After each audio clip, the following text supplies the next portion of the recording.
कानी बहू। किशोरी लाल जी के बेटे राघव की शादी की बात जगह जगह चल रही थी, लेकिन किशोरी लाल जी को कोई लड़की पसंद ही नहीं आती थी।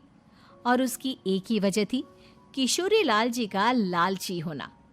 उनको लड़की वालों से मोटा दहेज चाहिए था और इसी चक्कर में एक दिन वो एक बहुत पैसे वाले के घर अपने बेटे का रिश्ता लेकर पहुंचे। उस आदमी का नाम था ओम प्रकाश। देखिए किशोरी लाल जी, मेरी एक ही बेटी है और मेरी सारी संपत्ति जायदाद सब कुछ मेरी बेटी नैना का ही है। पापा, नाम से लगता है बहुत खूबसूरत होगी। कितना अच्छा नाम है ना, नैना। ओ, वैसे बात तो सही है आपकी। अब इतना पैसा है, जमीन जायदाद है, इकलौती बेटी, आप भी क्या करेंगे? सब कुछ उसे ही देंगे ना। बिल्कुल ठीक पहचाना आपने। बस बेटी की शादी और सारी जायदाद उसके नाम। पापा, बिना देखे हाँ कर दीजिए ना। इतना अच्छा रिश्ता फिर कहाँ मिलेगा? माला माल हो जाएंगे हम। मैं अपनी बेटी को बुलाता हूँ। अरे नहीं नहीं नहीं नहीं, आपकी बेटी का नाम नैना है, सुनकर ही लगता है बहुत सुंदर होगी। रहने दीजिए अंकल, मैं तो आपकी बेटी के नाम से ही इतना खुश हो गया हूँ कि उसे बिना देखे शादी करने को तैयार हूँ। अब तो मैं उसका चेहरा सीधे शादी के बाद ही देखूंगा। और इस तरह राघव नैना का चेहरा नहीं देखता और उससे शादी कर लेता है। शादी के बाद अपनी सुहाग रात पर जब राघव नैना का घूंघट उठाकर देखता है तो नैना की आंखें बंद थी।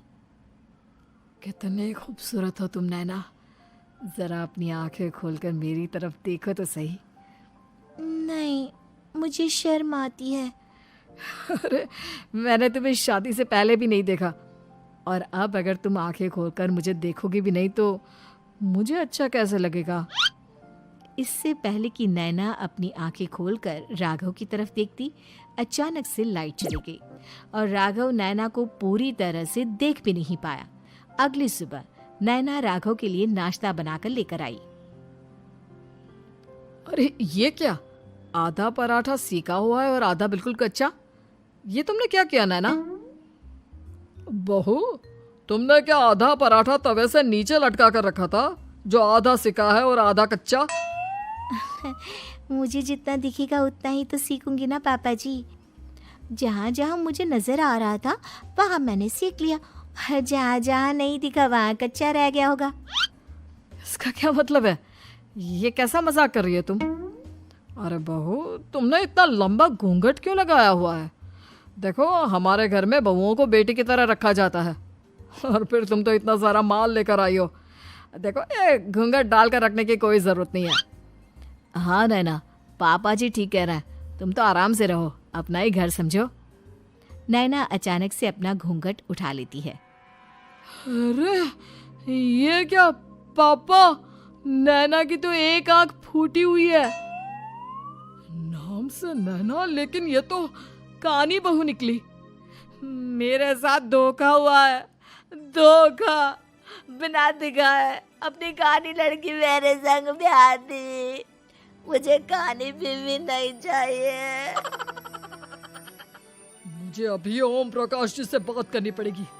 आखिर उन्होंने मेरे साथ ऐसा किया क्यों? अरे, आप लोगों ने ही तो पापा से कहा था कि आप लोग शादी से पहले मुझे देखना नहीं चाहते। अब मेरे पापा पर क्यों इल्जाम लगा रहे हैं?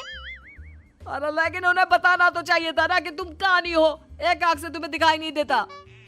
किशोरी लाल और राघव नाराज होकर ओम प्रकाश को अपने घर बुलाते हैं। पापा जी, ये आपने क्या किया? शादी से पहले बताया क्यों नहीं कि नैना की आंखों में परेशानी है? अरे, आप ही ने तो लड़की देखने से मना कर दिया था। अरे लेकिन आप बता तो सकते थे। आपको तो हमारी बेटी की प्रॉपर्टी चाहिए थी, वो भी पूरी की पूरी। अब क्या हुआ अगर उसे आधा दिखाई देता है? प्रॉपर्टी तो आपको पूरी मिल गई ना। अरे ये क्या बात हुई? मेरी शादी प्रॉपर्टी से नहीं, आपकी बेटी से हुई है। अब ये तो पहले सोचना चाहिए था, तब तो मेरी प्रॉपर्टी देखकर तुम्हारी जुबान लप लपा रही थी। लेकिन मैं कानी लड़की को अपनी बीवी बनाकर नहीं रख सकता। पापा, कुछ करिए ना आप। हाँ, करता हूँ। देखिए ओम प्रकाश जी, आप हमारे साथ ऐसा नहीं कर सकते। और तुम देखो, अगर तुमने मेरी बेटी से शादी तोड़ी ना, तो जो भी प्रॉपर्टी मैंने तुम्हें दी है वो तो पूरी की पूरी वापस ले ही लूँगा, और आधी प्रॉपर्टी तुम्हारी भी लूँगा। अरे मेरी आधी प्रॉपर्टी भला क्यों लेंगे आप? इसलिए क्योंकि मेरी बेटी को आधा नजर आता है और उसकी नज़र अभी तक तुम्हारी आधी जायदाद पर ही पड़ी है। अब तुम उसे घर से निकालोगे तो कुछ तो लेकर जाएगी ना। और अगर हम आपकी बेटी को अपने घर की बहू बना कर रखे तो? तो तुम्हारी पूरी प्रॉपर्टी तुम्हारी ही रहेगी, और जो मैंने तुम्हें दिया है ना, उसमें से बस मैं आधा लेकर जाऊंगा। अरे लेकिन अब आप अपनी दी हुई प्रॉपर्टी में से आधी वापस क्यों लेकर जाएंगे? अगर मैं आपकी बेटी को अपनी पत्नी बनाकर रखने को तैयार हूं तो?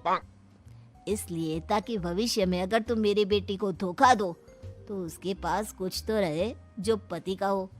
वैसे मेरे पास तो बहुत कुछ है, लेकिन अपने पति की कोई निशानी तो उसके पास होनी चाहिए ना। अब अगर तुमने मेरी बेटी को कानी कहा तो तुम्हें प्रॉपर्टी भी कानी ही मिलेगी, पूरी नहीं। जमाए राजा। किशोरी लाल और राघव समझ चुके थे कि वो बुरी तरह फंस चुके हैं और अब उनके पास वहां से निकलने का कोई चारा नहीं है। अब समझ में आया ना, लालच बुरी बला होती है। एक तो तुम्हें प्रॉपर्टी मिली, ऊपर से बीवी मिली, उसमें तुम्हें नखरे भी दिखाने हैं। आए बड़े, चुपचाप बैठो दोनों।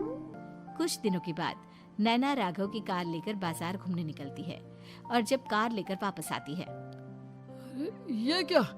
एक तरफ से मेरी गाड़ी पूरी खराब हो चुकी है। लगता है तुमने मेरी गाड़ी को किसी दूसरी गाड़ी के साथ एक्सीडेंट किया है। अरे अरे कितना बड़ा नुकसान कर दिया तुमने बहू। वो क्या है ना पापा जी, मुझे एक आंख से दिखाई नहीं दे रहा था, सामने से गाड़ी आ रही थी। मुझे तो सिर्फ आधा ही दिखाई दिया और वो गाड़ी मेरी कार से रगड़ते हुए निकल गई। अब मैं क्या करूं बताओ? आप इसे ठीक कराने के पैसे कौन देगा? तुम्हारे पापा? तुमने मुझसे इस तरह से बात की? अभी रुको। नैना राघव की शिकायत ओम प्रकाश को कर देती है। देखो राघव, अब जो मेरी आधी प्रॉपर्टी तुम्हारे पास थी ना, उसमें से आधी और मैं लेकर जाऊंगा, क्योंकि तुमने मेरी बेटी को डांटा। अरे नहीं नहीं पापा जी, गलती हो गई, माफ कर दो। गलती की तो कोई गुंजाइश ही नहीं। अगली बार मेरी बेटी को डांटा तो बची हुई आधी में से आधी और ले जाऊंगा। लालच के चक्कर में हम दोनों ने बहुत बड़ी गलती कर दी बेटा। एक तो तुम्हें कानी बहू मिली और ऊपर से जो माल मिला वो भी काना। इस तरह राघव की हर एक गलती पर ओम प्रकाश उसकी प्रॉपर्टी का आधा आधा हिस्सा लेकर अपना सारा माल वापस ले गया और राघव को कानी बीवी से काम चलाना पड़ा। भाई लालच वाकई में बुरी